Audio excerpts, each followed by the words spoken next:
Okay, so your basic objective is to be able to translate participles, present and perfect. This means you're going to need to understand and be able to define what participles are, be able to recognize them in sentences both in Latin and in English, and then accurately decide what tense they are so that you can translate them. Okay, so first, what is a participle? Well, a participle in both English and Latin is an adjective, basically. It comes from a verb, so they can easily be mistaken for verbs, but they are adjectives, okay? Which means they describe a noun. And in Latin, this means it must agree with its noun in, guess what 3 things I'm gonna say? Case, number, and gender.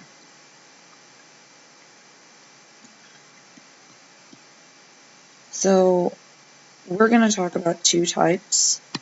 We're going to talk about present participles and perfect participles. Let's start with talking about present participles. So if participle is just an adjective that comes from a verb, then a present participle is going to happen now. So it's a verbal adjective that occurs at the same time as the rest of the action in the sentence. Didn't happen before, didn't happen in the future, happens at the same time. So a few examples, because I'm sure that right now this is clear as mud. If I said, the girl walking through, oh, there we go, walking through the street saw a cat. Subject in my sentence, of course, is the girl. The main action is the saw. The girl saw a cat. So the cat would be the accusative or direct object. This is our main verb. What is going on here then? Well, walking is actually describing girl. So it's our present participle. It's giving us more information about the girl. Where is she walking? She's walking through the street. So this is a prepositional phrase, which we're used to.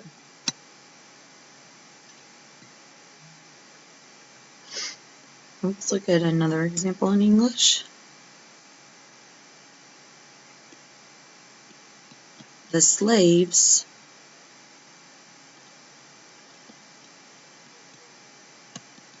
carrying food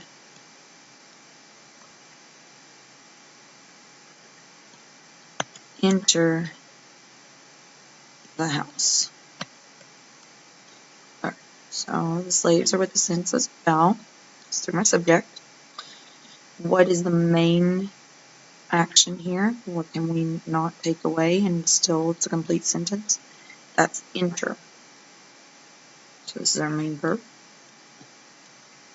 Where do they enter? They enter the house, so that's the direct object.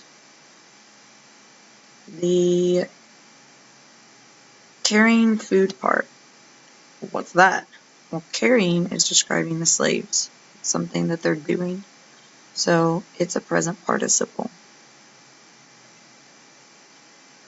And it's going to act like an adjective and agree with everything about the slaves. What are they carrying? They're carrying food. So that's going to be another accusative in the sentence when we start translating that direction. So for present participles, you're really going to want to look for, in English, this ing ending. As you're looking at these as well, they're usually going to be set off. Notice how carrying food is kind of its own clause. Walking through the street is its own clause. It's not the main thing. It's set off with commas. These are clues in English. Okay. And if I took this phrase away, the sentence, either of them would still make sense. The slaves enter the house. Okay, that's fine. What are they doing while they enter the house? They're carrying food. If I took away enter the house, though, it doesn't make sense. The slaves carrying food. Okay. Slaves are carrying food would work, but not just the slaves carrying food. So this is clearly our participle, or participial phrase. The girl saw a cat. That's a complete thought. That works. But if I want to say the girl walking through the street, it's like I'm missing something, so that doesn't. The girl is walking through the street would work, but then that's different. So what does this look like in Latin? Well, in Latin, the participle is actually formed from the verb. For our present participles, we're going to, 1, go to the infinitive,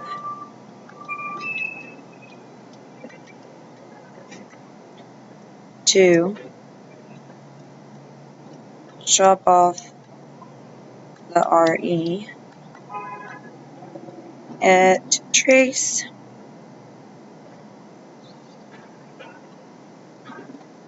addite or add ns for the nominative singular, and ntis for the genitive. I know that sounds like we're making more of a noun than an adjective, but trust me, works. It actually, the third declension adjective,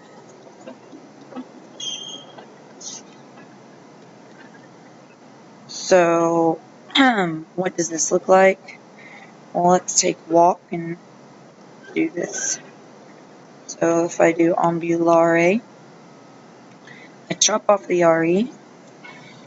If I looked in the dictionary, because I'm basically making a dictionary entry, it's ambulans, masculine, ambulans, that's how I've added an NS, feminine, and ambulans for the neuter. This doesn't really tell us the stem though, so that's where we get that genitive, and we need to know what it looks like, which is ambulantis. Notice this is is our normal third declension genitive ending. So we're going to have to pause for a minute and talk about third declension adjectives because we kind of skipped over those. And the present participle for Latin is a third declension adjective, as you can see. So third adjectives use the same chart as the nouns, except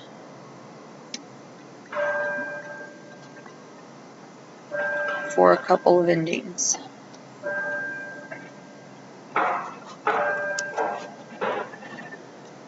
So those are the endings that our participles will use as well.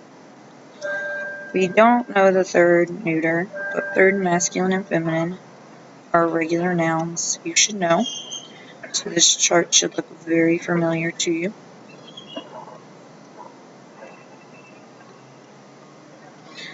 So it's word, I-S, long I-E-M.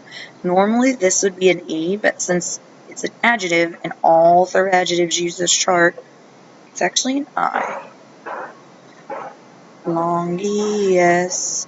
Here's our second difference. Instead of just a UM, it's an IUM. I-B-U-S, long E-S, I-B-U-S. That's the third declension, yes. So as you can see, the only difference between the third adjective chart, and this goes for all masculine and feminine, right, is this I here for adjectives and this IUM here for adjectives. Otherwise, it's the same endings because it's still word, I-S, long I-E-M, flip it up, I, long E-S, flip it up, I-U-M, I-B-U-S, long E-S, I-B-U-S. That's the third declension, yes.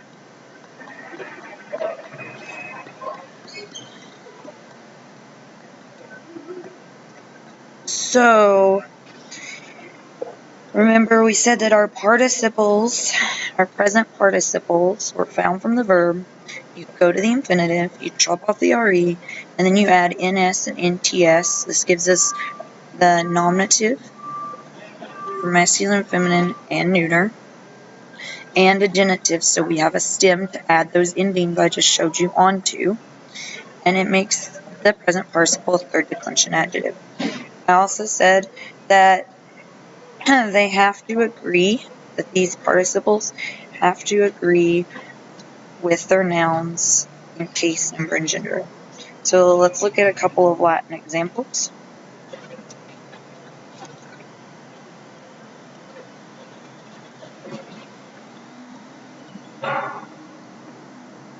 Okay, let's actually start with the other direction, make our lives a little bit easier.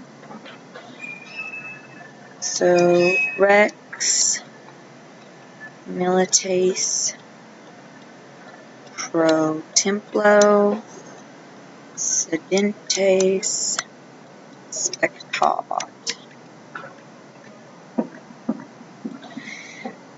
So as we read through the Latin, remember I like to read through the whole sentence and then I ask myself questions and go from there.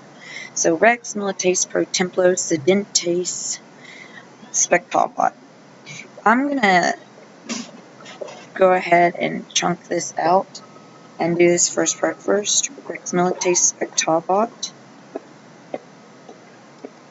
says the king was watching the soldiers. Right? King, clearly nominative. Milites could be the subject, but looking at the verb, it's definitely not, so it's accusative plural. And was watching because this is imperfect tense. So then what do I do with these words? Well, pro templo sedentes. Pro is a preposition, so it has to have an object. So this is my prep phrase. And then sedentes, see this NT? And that NT is my signal that I have a present participle. Looking at the ending, I know that this is from sedeo sedere, so it's sit. And I know it's present participle, sitting. So then ES is my ending. So I need a plural subject that this could be agreeing with, or a plural direct object, because that ending can be either. I have a plural direct object, so the soldiers are the ones sitting. So the king was watching the soldiers sitting, and then my prep phrase before or in front of the temple. So in Latin, we're looking for this NT. This NT is our clue that it's a present participle. In English, this translates into an ing. And notice how I placed the participle right next to what it was describing. Because remember, it's an adjective. So it's going to be right next to what it describes. Alright, let's look at another this direction. Okay, so this one's a little more extreme. Grumio, quantum lacrimontem inclina portavit. So, I don't have a phrase to set off here, but I can still go through, read through the whole sentence, make sure I know the vocab, and then figure it out based off of my endings / context and what makes sense. Grumio quantum lacrimontem inclina portavit. Well, I know that in gives me a preposition, so I have a prepositional phrase, so I can wait on that or do that first. I think I'll go ahead and do that. In the kitchen. Okay, so I've dealt with that part. Grumio cautum, and this is clearly an accusative ending. When I see a um, that should be my first thought. It could also be genitive, but I know it's not because the word for cat, or one of them, is catus, cati in Latin. So this is accusative. So that means that that's my direct object. Grumio looks nominative, and sure enough it is. So now I have a subject, I have a direct object. I've also got this main verb here, which has a T ending, meaning its subject is he. That works perfectly with Grumio, and it's perfect tense. So when I go to it, I'm going to translate it as a past tense. Then I see this long word here, lacrimontem. Well, obviously it's coming from lacrimo, lacrimare, which means to cry. As soon as I see this nt, I should think, oh, that's an adjective. Well, actually, oh, that's a participle, which means it's an adjective, so it's modifying something. When I translate it, I'm going to translate it with an ing. But what's it modifying? Well, I look at the ending to answer that. This is an accusative ending, singular, so it must be talking about the cat. Notice the word is also right next to the cat.